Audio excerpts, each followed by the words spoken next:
Hello, this is H.C. Bailey, and let's go shopping and let's play Final Fantasy Legend 3! We want to get a better weapon for Sharon, so let's upgrade her with the Longsword here. The way you can tell it's stronger than the other weapons is by how expensive it is. Unfortunately, just like the previous two games, we can't really tell how powerful a weapon is in-game other than the price and what it does during battle. But there is a very nice guide on GameFAQs that I've posted in the video description that lists out all the weapons, their attack power, it even has armor, magic, just about everything in the game. It really helped me out a lot to prepare for this Let's Play series, and I recommend giving it a read. It's pretty nice. So let's equip that longsword on Sharon there. You just go into the menu at the start button, go to equip Sharon, and the weapon slot is in the upper left corner, so select the new weapon, and we've got it. There we go. This would also be a good time to equip that spell that I got on Curtis there. Just like in Final Fantasy 3, you buy the spell, it goes into your inventory, and you select it, and you give it to whoever you want to have it. So let's give it to Curtis there. And once you get in the magic menu there, you can even trash it, and it'll go right back to your inventory, so you can swap spells between characters at will, and there's no consequences to it at all.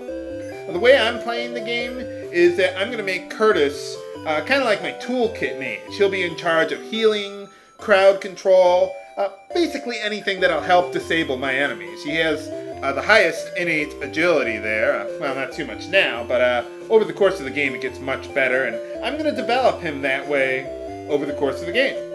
Gloria, on the other hand, is going to be my offensive mage to take advantage of elemental weaknesses. And speaking of job classes, just a quick note on it.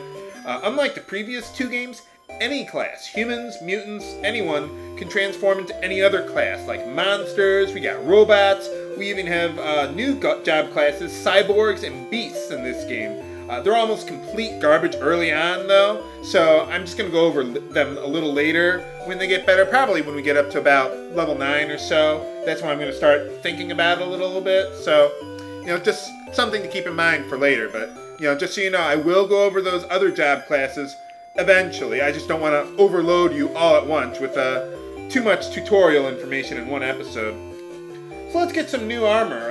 Gloria and Sharon are butt naked, so we want to get leather armor for each of them there. We also need to get a 3 leather helmets, 2 leather boots, and so let's equip those. And there's one other thing I want to mention once I get there. See how the slots work? We got weapon, shield, helmet, armor, gloves. This slot here is shoes or boots, and the bottom 2 are for accessories. We get 2 accessory slots in this game, as I like to call them. I just like to call them accessories. They don't really increase physical defense a lot, but what they do is they increase your magic defense. You can't really see that in the equip menu here, but if you go to the status menu, you can see the magic defense stat there in the lower right there. So there you go. The other thing with accessories is that they usually come with some sort of status protection, which you can view in the talent menu here, where you see like mute, blind, and everything there. You'd see a circle there, just like you did in the previous games. Like if you see circle, if you see para, and then on the right you see a circle there, that means you have protection from it. If you see an X there, like for the elementals there in the middle there, that would indicate an elemental weakness. So you got to keep that in mind. Not too much to worry about early game, but more later on. So basically what I want to do, belts, they don't give you any status protection. It's mostly just for a little bit of magic defense. So what I want to do is I'll buy 3 of those, so that way everyone has at least one. Gloria comes with one already. But I'm going to need to fight a battle to get the money for all that. So let's head on over to the simulator.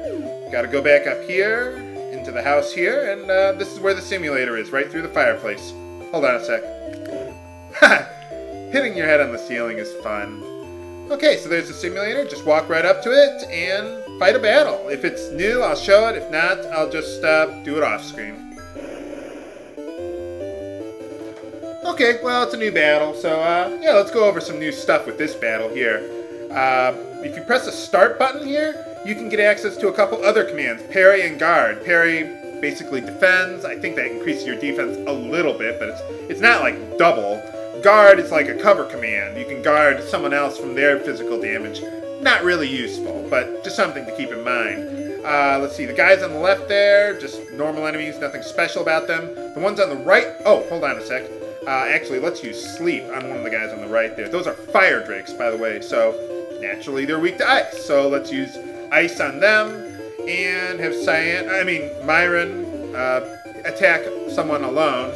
Yeah, he does kind of look like Cyan in Game Boy form, I guess. So yeah, basically cast sleep, it puts the enemy to sleep. So basically, I've completely disabled that enemy for a relatively low cost. It only costs like 8 MP, so that's pretty nice. Yeah, and when an enemy is weak to or strong against an element, or even a status ailment, it'll usually tell you that. So that's pretty nice. I like that. Yeah, we gotta get some more armor. They're dealing a little bit much damage there, but we could take them. Yeah, let's just go there. And by the way, your position in the party line there, unlike the previous 2 games, it doesn't matter.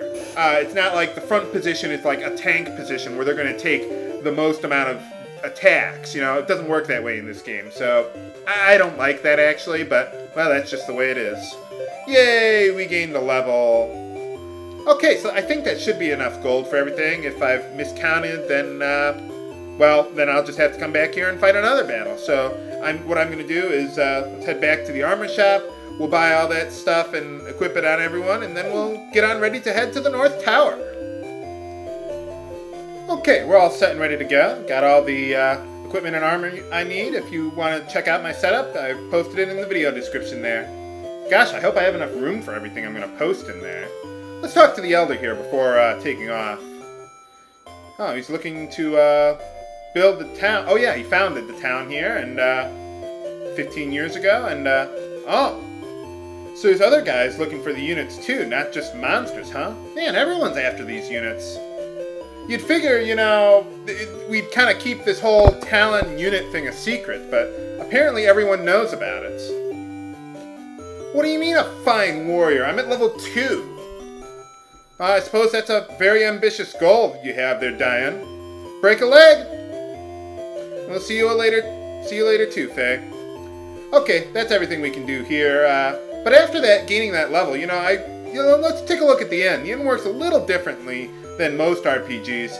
Let's see. Now, yeah, let's take a look at the end. Now, you see Arthur there. He's lost, 25 HP there. So you go to the end here. Oh, okay, yeah, it's also MP too.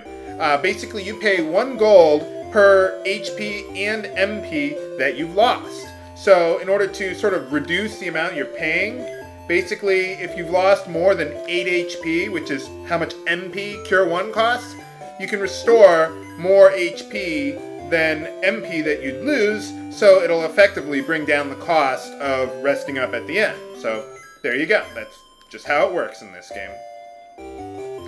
And by the way, just so you know, what I did at the simulator there, that's like some minimal grinding that I'll be doing in this game. I'm not going to be doing a whole lot in this game, so, and most of it will be early, if at all. Like, we're talking like 15-20 minutes, most, really.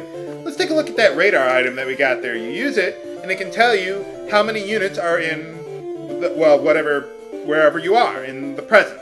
So, there's 3 units left in this time period, just something to keep in mind there. So, let's head on up to the North Tower there. One nice thing about this game, as opposed to the last one, they fixed the encounter rates. Or maybe they didn't. No, they fixed it, really. But, yeah, it's just, the last game, it was just, it was just insane. This game, the encounter rate is much more tolerable, so, and there's also other ways of dealing with it, but I'll go over that when we get to the North Tower there. New enemy there, Silver, nothing too special about it, just, go all out and you should be fine. Gloria should basically be using ice all the time. Curtis, I'll have use sleep when, let's say we find, we're fighting like a large group of enemies, but not right now. Now we got a cyborg's parts here, just like we do drop meat in the previous games. You eat it and you transform into something else. as a human or a mutant, if you install those parts, you'd become a cyborg. And, but I don't want to do that right now. But, you know, just so you know, that's how transformations work in this game. Meat and parts are opposites of each other. So if you eat meat and then install parts, they'll neutralize each other from one battle to the next. Alright, so we've made it to the North Tower where we will get the float spell. Next time on Let's Play Final Fantasy Legend 3! This is H.C. Bailey, signing off. Have a good day.